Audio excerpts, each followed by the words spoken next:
Brought to you by TechnoSpark 20 series smartphones.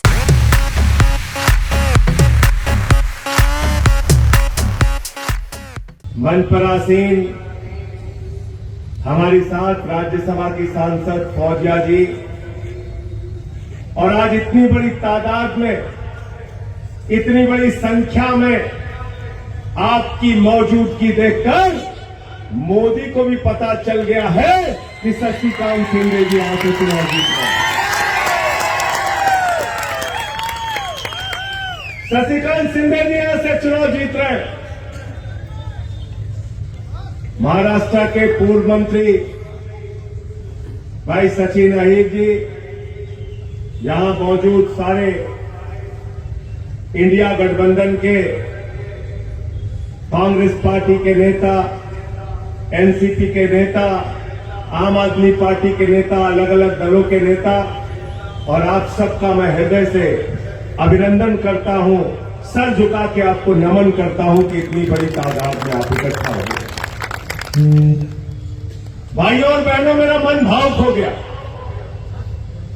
जब मैंने देखा कि शरद पवार जी ने ऐसे व्यक्ति को यहां से लोकसभा का प्रत्याशी बनाया है जो मंच पे आने के बाद सर झुका के आपको नमन करता है कि आप मालिक हैं।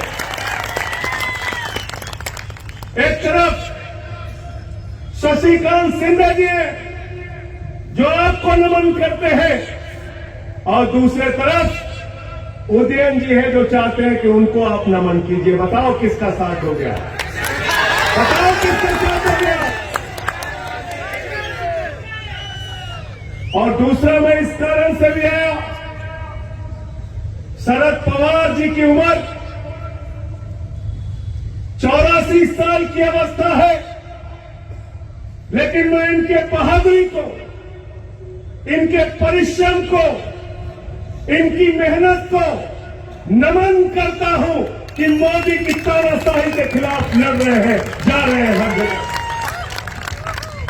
मैं नमन करता हूं शिव सैनिकों को, मैं नमन करता हूं उद्धव ठाकरे जी को, पूरे महाराष्ट्र में जा रहे लोगों को जगा रहे, कह रहे मोदी की तानाशाही का जवाब देना। आज भारत के प्रधानमंत्री ऐसी भाषा बोलते हैं, शर्म आती है मुझे। भारत के प्रधानमंत्री शरद पवार जी को कहते हैं वो भटकती आत्मा है, उनके मरने की कामना कर रहे हैं।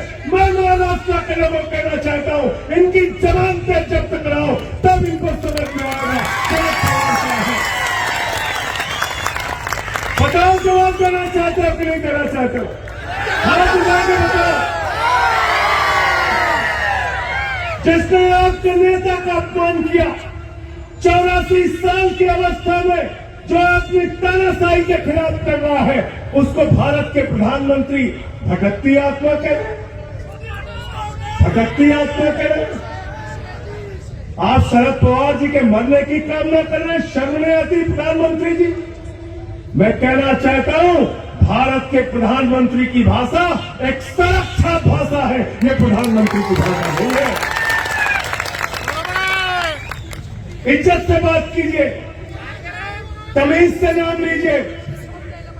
शरद पवार जी के लिए ऐसी बात कर रहे हो आप? मैं कहना चाहता हूं, आज सतारा में आप लोगों की इतनी बड़ी संख्या देख के मैं कहना चाहता हूं, शरद पवार जी आप लोगों के साथ मिलकर नरेंद्र मोदी की जो राजनीति है उसको दफन करने का काम करेंगे, उनकी तानाशाही को निकालने का काम करेंगे।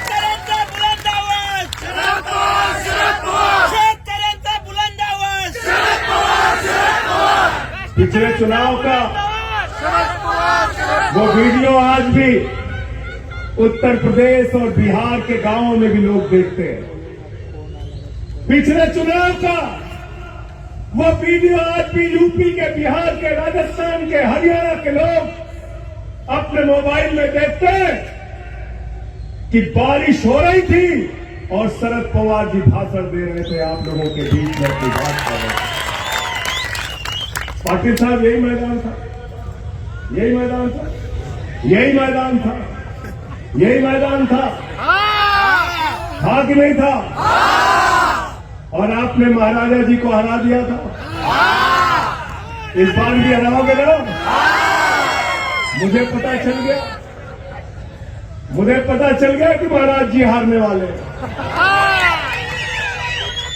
आप पूछोगे कैसे पता चला? शशिकांत जी, शिंदे साहब, मैं यहां कुछ लोगों से बातचीत कर रहा था। मैंने कहा भाई यहां कौन जीत रहा है? बोले शशिकांत जीत रहा है। मैंने कहा कैसे जीत रहे? बोले देखो भाई, हम लोग मानते हैं छत्रपति शिवाजी महाराज जी को, और छत्रपति शिवाजी महाराज आदिल शाह के सामने नहीं झुके, हमारे उदयन महाराज अमित शाह के आगे झुक गए।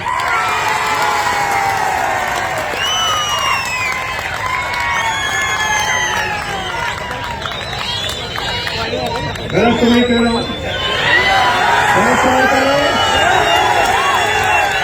मुझे तो पता नहीं थी ये बात, मुझे तो ये बात पता नहीं थी।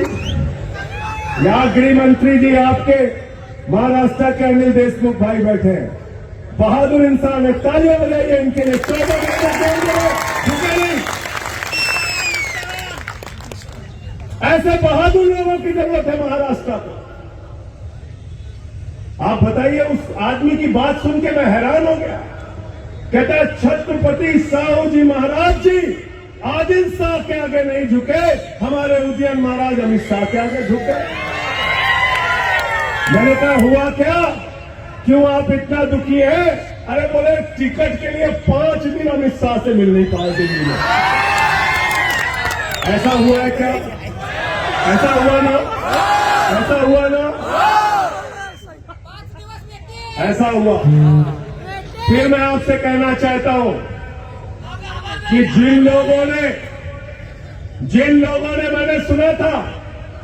मैंने सुना था कोई सोना चोर होता, कोई बाइक चोर होता है, लेकिन यहां तो नरेंद्र मोदी जी और उनकी पार्टी चोर हो गई। शरद पवार जी की घड़ी चुरा ली इनकी। उद्धव ठाकरे जी का तीर कमान चुरा लिया नहीं चुरा लिया?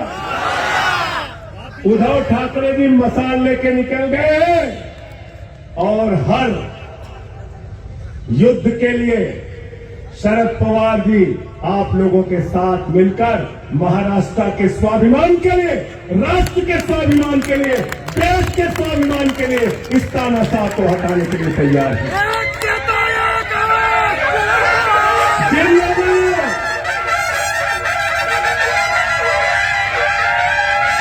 देखिए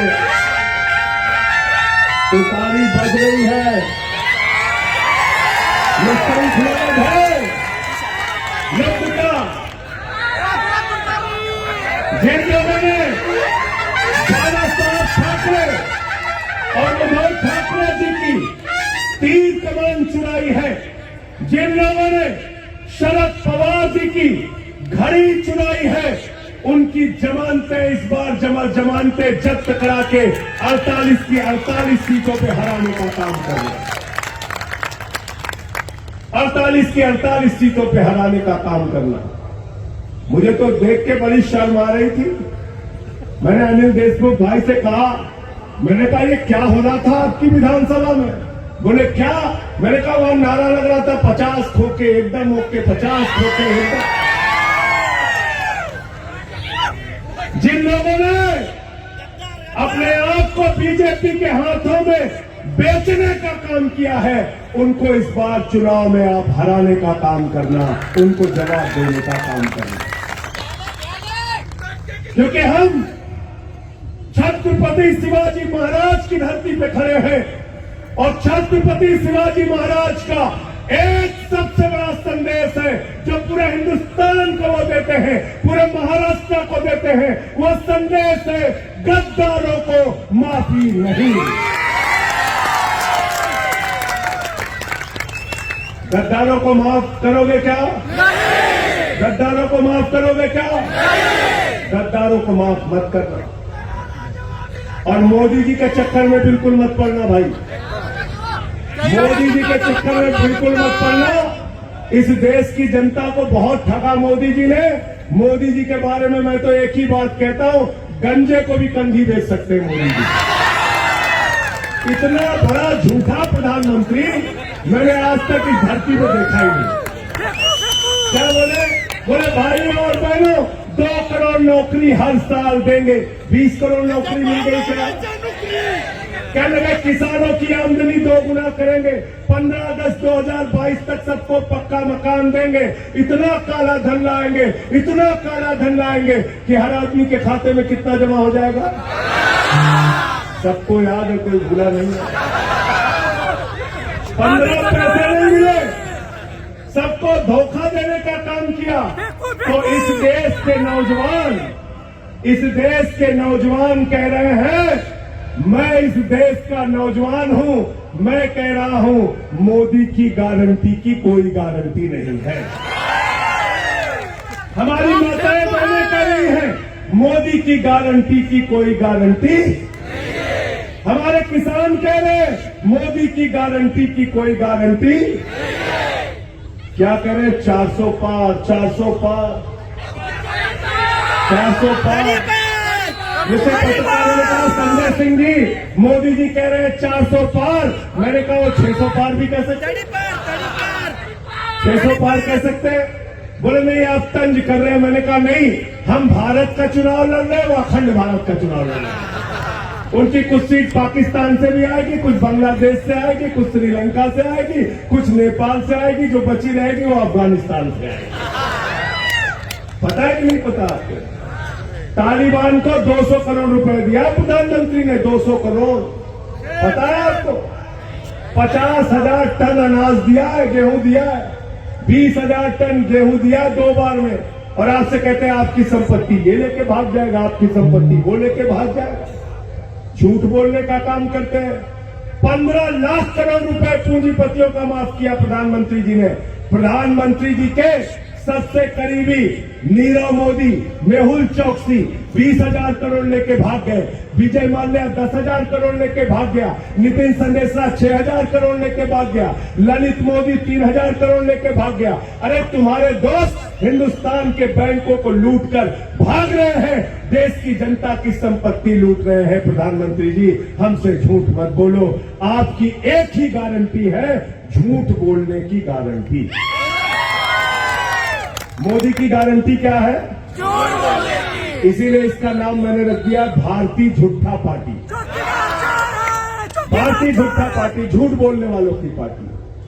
कह रहे 400 पार, 400 पार, 400 पार। गए बंगाल में कहने लगे 200 पार, 200 पार, 200 पार। आई 73 सीट। गए झारखंड में कहने लगे 65 पार, 65 पार, 65 पार। आई 23 सीट। आए महाराष्ट्र में कहने लगे 150 पार, 150 पार, 150 पार। आई 105 सीट। गए हरियाणा में कहने लगे 75 पार, 75 पार, 75 पार। आई 40 सीट। गए कर्नाटक में कहने लगे 130 पार, 130 पार, 130 पार। आई 65 सीट। गए दिल्ली में कहने लगे 45 पार, 45 पार, 45 पार। आई 8 सीट। गए मिजोरम में कहने लगे 21 पार, 21 पार, 21 पार। आई 1 सीट। अब कह रहे 400 पार, 400 पार, 400 पार। जनता करे 30 पार, 30 पार। 30 पार करना है कि नहीं करना बताओ? 30 पार करना है। हमारी बहनें यहाँ पे बैठी है। मोदी जी कहते हैं मंगलसूत्र लेके भाग जाए। कहे कांग्रेस वाले मंगलसूत्र लेके भाग जाएंगे। अरे भाई मंगलसूत्र 2014 में कितने का बनता था? 24,000 रुपए तोला सोने का दाम था। बहन जी था कि नहीं बताओ? था ना। अब कितना हो गया? 75,000। कितना हो गया? 3 गुना ज्यादा सोने का दाम बढ़ा दिया। तो आपका मंगलसूत्र कौन चोरी कर रहा है? कौन चोरी कर रहा है? बोलिए, मंगलसूत्र कौन चोरी कर रहा है? भाजपा वाले आए तो बेलन लेके दौड़ा लेना, बेलन लेके दौड़ा लेना। कह रहे तुम्हारा, तुम ही लोग हो मंगलसूत्र चोरी करने वाले। 3 गुना ज्यादा सोने का दाम बढ़ा दिया। साथियों और दोस्तों, मैं आपको सर झुका के नमन करता हूं। आपकी बहादुरी को नमन करता हूं। और एक चीज जान लीजिए, मराठी जो है वो लड़ने में यकीन रखता है, झुकने में यकीन नहीं रखता। और जो लोग गद्दारी करते हैं उसको सबक सिखाने में यकीन रखता है। यहां बैठे हैं पृथ्वीराज चौहान जी, इनकी बहादुरी का हम लोग स्वागत करते हैं। एक चौहान है अशोक चौहान जी जो छोड़ के चले गए, एक पृथ्वीराज चौहान है जो मैदान में लड़ रहे हैं। अनिल देशमुख जी है, 14 महीने जेल में रहे, चाहते ये भी झुक जाते, लेकिन इन्होंने लड़ाई लड़ने का काम किया। हमारी पार्टी के प्रमुख अरविंद केजरीवाल को जेल में रखा, मनीष सिसोदिया जेल में है, सत्येंद्र जैन जेल में है, मुझे 6 महीने जेल में रखा। मैंने कहा बेईमानो, 6 महीने नहीं पूरी जिंदगी जेल में रखोगे तब भी तुम्हारे आगे झुकूंगा नहीं, लड़ने के लिए तैयार है। केजरीवाल को इंसुलिन नहीं देता, एक आदमी जिसने दिल्ली के बच्चों के लिए अच्छी शिक्षा का इंतजाम किया, दवा का इंतजाम किया, उस आदमी को तुम इंसुलिन की दवा नहीं दे रहे हो, जालिमों जैसा व्यवहार कर रहे हो, उनकी पत्नी से आतंकवादियों की तरह मुलाकात कराते हो, बीच में शीशे की दीवार खड़ी होते, शर्म नहीं आती प्रधानमंत्री जी आपको? साथियों दोस्तों, अंत में एक ही बात कह के अपनी बात खत्म करूंगा। मेरी बात को अन्यथा मत लीजिएगा, यकीन कीजिएगा, भरोसा कीजिएगा। आपका भाई हूं, सही बोल के जा रहा हूं। अगर गलती से भाजपा इस बार के चुनाव में जीत गई तो दोबारा आपको वोट देने का मौका नहीं मिलेगा, नहीं मिलेगा वोट देने का मौका। यहाँ पे पुतिन का शासन होगा, यहाँ पे किम जोंग का शासन होगा। देश के अंदर चुनाव की व्यवस्था खत्म की जाएगी। बाबा साहब डॉक्टर भीमराव अंबेडकर ने दलितों के, पिछड़ों के, शोषितों के लिए, उनके अधिकारों के लिए जो आरक्षण दिया है उस आरक्षण को खत्म किया जाएगा। देश का संविधान खत्म किया जाएगा, वोट की ताकत खत्म की जाएगी। लल्लू सिंह अयोध्या का प्रत्याशी कहता 400 सीट चाहिए, संविधान खत्म करना है। ज्योति मिर्धा बीजेपी की प्रत्याशी कहती है 400 सीट चाहिए, संविधान खत्म करना है। अरुण गोविल बीजेपी का प्रत्याशी कहता है 400 सीट दे दो, संविधान खत्म करना है। आज अनंत हेगड़े कर्नाटका के पूर्व केंद्रीय मंत्री कहते हैं 400 सीट दे दो, संविधान खत्म करना है। इस सतारा के ग्राउंड में हम सब शपथ लेते हैं, कसम खाते हैं, जो बाबा साहब के संविधान को खत्म करने की कोशिश करेगा उसकी राजनीति को हम लोग खत्म कर देंगे। उसके लिए चाहे जो कुछ भी न्यौछावर करना पड़े, उसके लिए हम तैयार हैं। आप सबका हृदय से बहुत बहुत आभार, बहुत बहुत धन्यवाद कि इतने प्यार से आपने मुझे सुना। मैं फिर से हाथ जोड़कर आपसे विनती करने लिए आया हूं। आज एक 84 साल का योद्धा इस मैदान में लड़ रहा है मोदी की तानाशाही के खिलाफ, जिसका नाम शरद पवार है। और एक कामगारों के इतने बड़े नेता जो आपके लिए लड़ाई लड़ते हैं, शशिकांत शिंदे जी, आज वो मैदान में उतरे हैं। उनको भर भर के वोट दीजिएगा, उनको यहां से भारी मतों से जिताने का काम कीजिएगा। बहुत बहुत शुक्रिया, बहुत बहुत धन्यवाद। इंकलाब जिंदाबाद।